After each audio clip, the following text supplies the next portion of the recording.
ये कहानी मनोरंजक होगी, जिसमें दोस्ती, साहस, नैतिकता और एक मजेदार कार्टून जैसी दुनिया होगी। जादुई दुनिया, मोटू पतलू और उसकी अजीब खोज। गोलूपुर नाम का एक छोटा सा गांव था, जहां शरारती लेकिन दिल का अच्छा लड़का रहते थे, मोटू पतलू। मोटू पतलू बहुत जिज्ञासु थे। उन लोग को हर चीज की तह तक जाने और पता लगाने का शौक था। कभी वो पेड़ों के पास खड़े होकर पक्षियों की बातें सुनने की कोशिश करते, तो कभी नदी के पास बैठकर नदी की लहरों को देखते थे। एक दिन मोटू पतलू को गांव के पास जंगल में एक पुराना झील मिला, जिसके किनारे एक अजीब सा चमकता हुआ बड़ा पत्थर पड़ा था। ज्यों ही वो लोग पत्थर के पास पहुंचे तो अचानक चारों ओर रोशनी फैल गई और वो लोग एक जादुई दुनिया में पहुंच गया। जादुई दुनिया में प्रवेश। मोटू पतलू ने जब आंखें खोलते हैं तो वे लोग देखते हैं कि वह एक अजीब सी दुनिया की जगह पर खड़े हैं। वहाँ रंग बिरंगे पेड़ पौधे जमीन पर खुशियाँ बिखेर रहे थे।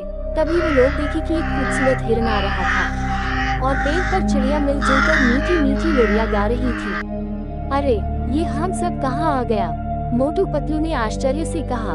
तभी उसके सामने एक हरे रंग का गोल मटोल जिन आ गया, जिसकी बड़ी बड़ी आंखें और मोटे शरीर वाला था। उसने हंसते हुए कहा, मैं हूँ गुगू, इस जादुई दुनिया का पहरेदार। तुम कौन हो और यहाँ कैसे आए? मोटू पतलू ने अपनी पूरी कहानी सुनाई।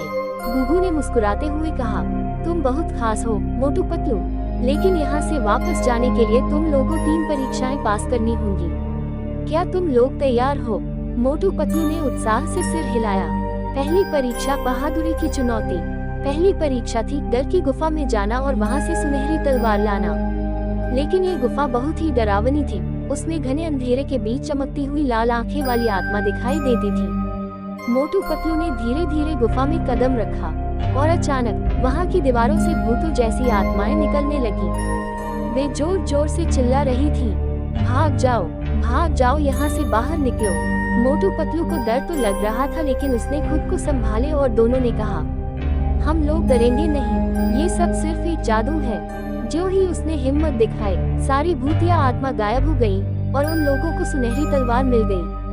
गुगू जिन बहुत खुश हुआ। शाबाश, अब अगली परीक्षा के लिए तैयार हो जाओ तुम लोग। दूसरी परीक्षा बुद्धिमानी की परीक्षा।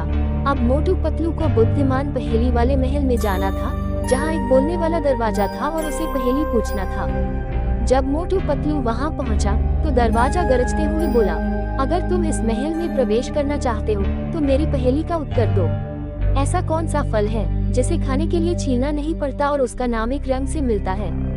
मोटू पतलू ने थोड़ी देर सोचा और फिर बोला, संतरा।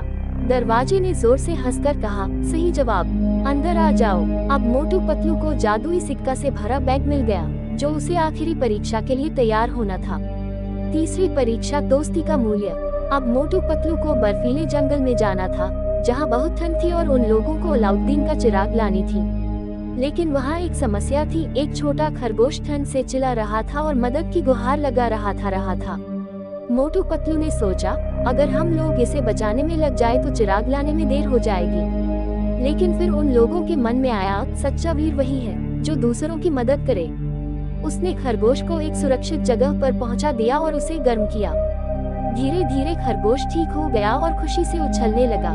तभी अचानक बर्फ पिघलने लगी और सामने से नीली जादुई चिराग खुद ही मोटू पतलू के पास आ गई। गुगू बहुत खुश हुआ और बोला, तुमने सारी परीक्षाएं पास कर ली, अब तुम लोग अपने गांव वापस जा सकते हो। जिन्हें जादू किया और मोटू पतलू ने आंखें खोली और देखा कि वह फिर से अपने गांव के झील के पास थे, लेकिन अब वह पहले से भी ज्यादा समझदार, बहादुर और अच्छा इंसान बन चुके थे। उसने अपनी इस जादुई चिराग से जिनको कभी भी जरूरत पड़ने पर बुला लेते थे। एक दिन की बात है, वे लोग किसी काम से जंगल की तरफ जा रहे थे। तभी उन लोगों ने देखा कि एक गरीब लकड़हारा लकड़ी काट रहा है। तभी मोटू पतलू ने पूछा कि आपको इस काम से घर का काम चल जाता है? तो लकड़हारा ने पूरी कहानी बताई और बोला कि इस काम से दोनों टाइम का भोजन भी नहीं चलता है। तभी मोटू पतलू ने जिन को याद किया और जिन प्रकट हो गया और अपनी जादू से लकड़हारे को बहुत बढ़िया घर और बहुत सारा धन दिया। और उस दिन से लकड़हारे ने अपने परिवार के साथ खुशी से रहने लगा। और ऐसे ही मोटू पतलू ने अपने गाँव के गरीबों की मदद करने लगे। अगर आपको कहानी अच्छी लगी हो तो चैनल को लाइक और सब्सक्राइब करें प्लीज भाई लोग। डर से लड़ने वाला ही असली बहादुर होता है। बुद्धिमानी से हर मुश्किल को हल किया जा सकता है। सच्चे दिल से की गई मदद ही सबसे बड़ी ताकत होती है। गांव के लोगों ने जब टुनटुन की बातें सुनी तो वे बहुत खुश हुए और बोले,